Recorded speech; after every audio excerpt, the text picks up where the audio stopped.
What was the reality on August 21st? What happened in your judgment? We're not in the area where the alleged chemical attack was happened, as it alleged. We're not sure that anything had been caused. Even at this date, you are not sure that chemical weapons, even though you have seen the videotape, even though you've seen the bodies, even though your own officials have been there. I haven't finished. Our soldiers in another area were attacked chemically. Our soldiers. They went to the hospital as casualties because of chemical weapons. But in the area where they said the government used chemical weapons, we only had video and we only have pictures and allegations. We're not there. Our forces, our police, our institutions don't exist. How can you talk about what happened? We don't have evidences. We're not like the American administration. We're not social media administration or government. We are the government that deal with reality. Well, when we have evidences, we will announce. Well, as you know, Secretary Kerry has said there is evidence that they saw rockets fired from a region controlled by your forces into a region controlled by the rebels. They have evidence from satellite photographs of that. They have evidence of a message that was intercepted about chemical weapons, and that soon thereafter there were other intercepted messages. So Secretary Kerry has presented what he concludes is conclusive evidence. No, he presented his confidence and he presented his convictions. It's not about confidence, it's about evidence. The Russians have completely opposite evidence that the missiles were thrown from area where the rebels control. That reminds me about what Kerry said, about the big lie that Colin Powell said in front of the world on satellites about the WMD in Iraq before going to war, when he said, this is our evidence. Actually, he gave false evidence. In this case, Kerry didn't even present any evidence. He talked, we have evidence, and he didn't present anything. Not yet, nothing so far. Well, not single shred of evidence. Shirley also asked Assad if he believes Washington will go ahead with military action against his country.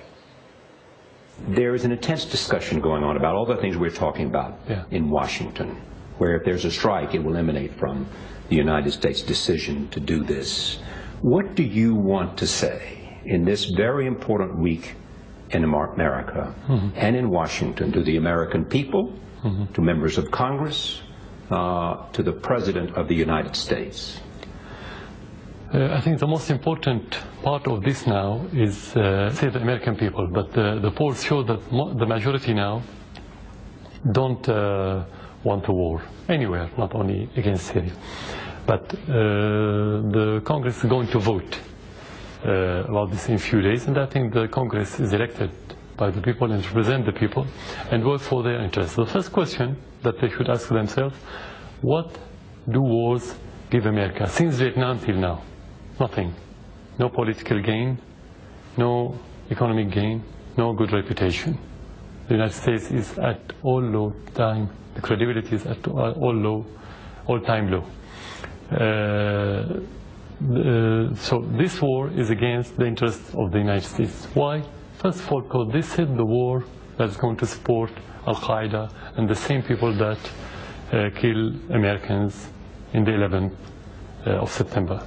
The second thing that we want to tell to the Congress that they should ask, and that's what we expect them to ask this administration about the evidence that they have regarding the chemical story and allegations that they presented.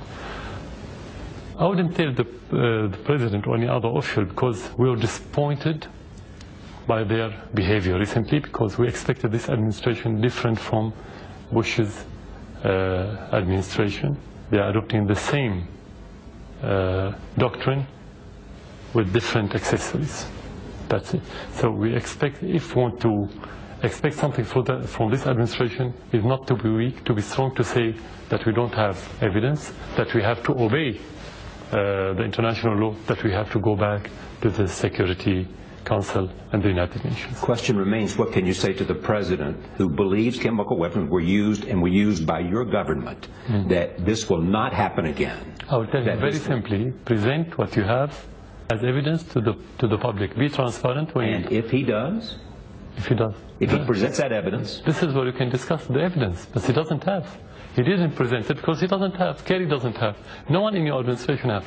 If they had it, they would have presented it to you as media from the first day. They have presented it to the Congress. Nothing. They Nothing have shown was the Congress what they have and the evidence they have from satellites, intercepted messages, and the like. Nothing presented. Nothing has been presented so far. They have presented it to the Congress, sir. You're a reporter. Get this evidences and show it to the public in your country. They're presenting it to the public representatives. You don't show your evidence and what you're doing and your plans to other people that within your own council. They're showing it to the people's representatives who have to vote on an authorization to strike. And if they don't find the evidence sufficient. First of all, we have the precedent of Colin Powell 10 years ago. When he showed the evidence, it was false and it was forged. This is first. Second, you want me to believe American evidence and don't believe the indication that we have. We live here. And Assad gave a chilling warning when Charlie asked what kind of retaliation American interests could face if the U.S. launches a strike. Will there be attacks against American bases in the Middle East if there's an airstrike? You should expect everything. You should expect everything. Not necessarily through the government. It's not only the governments are not the only player in this region. You have different parties, you have different factions, you have different ideology. You have everything in this region now. So you have to expect that. Tell me what you mean by expect everything. Expect every action. Including chemical warfare? That depends if the rebel or the terrorists in this region or any other group have it. It could happen, I don't know. I'm not fortune teller to tell you what's going to happen. But we'd like to know more, and I think the President would like to know more, American people would like to know, if there's an attack, what might be the repercussions and who might be engaged in those repercussions. Before the 11th of September, in my discussions with many officials in the United States, some of them are congressmen, I used to say that don't deal with the terrorists as playing games.